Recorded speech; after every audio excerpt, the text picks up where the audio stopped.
ओम शांति। मृत्यु के बाद क्या होता है, सुनिए आज दादी गुलजार जी से यह गहरा राज।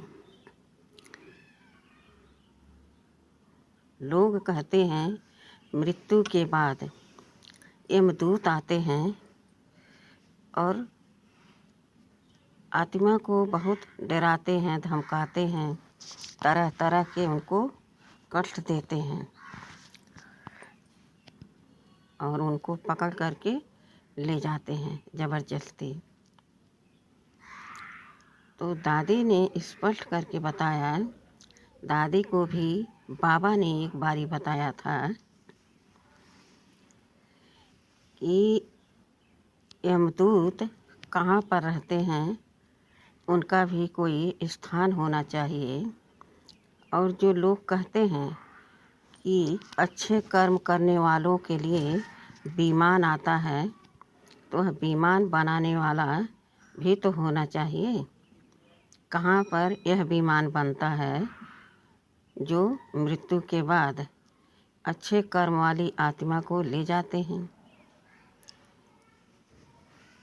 यह गहरा राज बाबा ने एक बारी मुरली में दादी को समझाया था।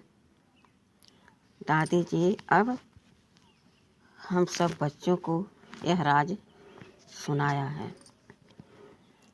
दादी कह रही हैं कि अपने ही विकर्मों का बोझ हमारे सर पर रहता है। मृत्यु के समय हमें पश्चाताप होता है, दिखाई देता है कि हमने ये कर्म गलत किए हैं और नाना प्रकार के उसमें हमें भयानक दर्द होता है और ऐसे बड़े बड़े नाखून, दांत, मुंह, आँख जो भी है सब नज़र आते हैं। लेकिन वह कोई जमदूत नहीं होता, अपने ही कर्मों का हमें हिसाब चुकाना पड़ता है। जिस तरह से दृश्य हम देखते हैं उसी तरह से हमें दर्द भी महसूस होता है। और विमान कोई स्थूल विमान की बात नहीं है। अगर विमान हो तो जगह भी हो, व्यक्ति भी पता चले कि कहाँ पर है। तो बाबा का साथी धर्मराज,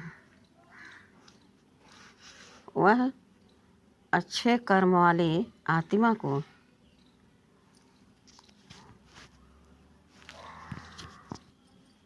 ऐसे ले जाती है कि जैसे हम उड़ रहे हों विमान में, उसके सामने लाइट ही लाइट दिखाई देती है। उस रोशनी में वो उड़ता रहता है, उड़ करके बाबा के पास अपने परम धाम जाता है। अपने ही कर्मों का हिसाब किताब हम उस समय एक तरफ चुकतू करते हैं और अपने कर्मों का दृश्य भी देखते हैं, दर्द भी महसूस करते हैं।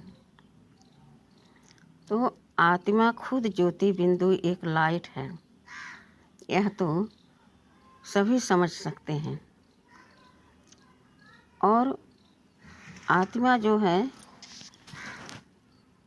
खुद उड़ती है, लाइट है, तो उसको विमान की आवश्यकता ही नहीं। कोई शरीर तो है नहीं कि जो विमान हो उसमें बैठे और उड़े, कोई उड़ाए हमें। आत्मा जब इस शरीर को छोड़ती है तो खुशी से शरीर छोड़ती है, शांति से छोड़ती है और खुश होकर के अपने धाम जाती है।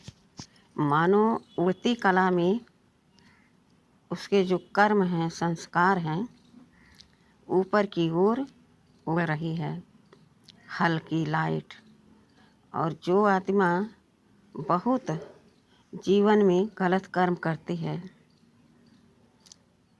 तो यहाँ पर वह ऐसे ऐसे यातनाएं सहन करती है और वह दृश्य दिखाई देता है, जिससे उस आत्मा को उड़ने में भी बहुत मेहनत लगती है। उसके प्राण जल्दी नहीं निकलते हैं, क्योंकि विकर्मों का खाता बहुत बढ़ गया था। लेकिन जो आत्मा सदा पुण्य कर्म करती है, हल्की यहाँ पर रहती है, कोई बोझ नहीं, कोई टेंशन नहीं,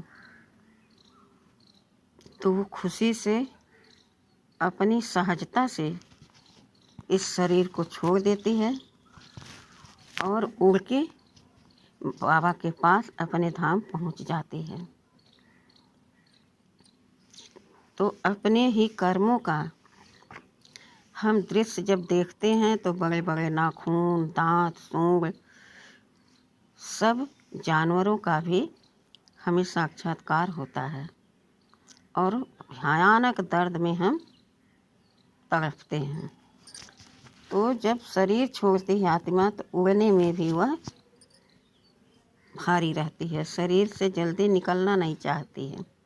लेकिन जो आत्मा हल्की है, सदा अपने को आत्मा समझती है, सबको आप समान समझती है, किसी को भेदभाव नहीं करती है, सब अच्छा है, तो अच्छे से उसकी आत्मा उस शरीर से सहजता से निकल जाती है और ऊंची स्थिति में रहने के कारण वह डबल लाइट आत्मा उड़ती रहती है और उड़ करके अपने घर, अपने पिता के पास पहुंच जाती है। अच्छा, ओम शांति।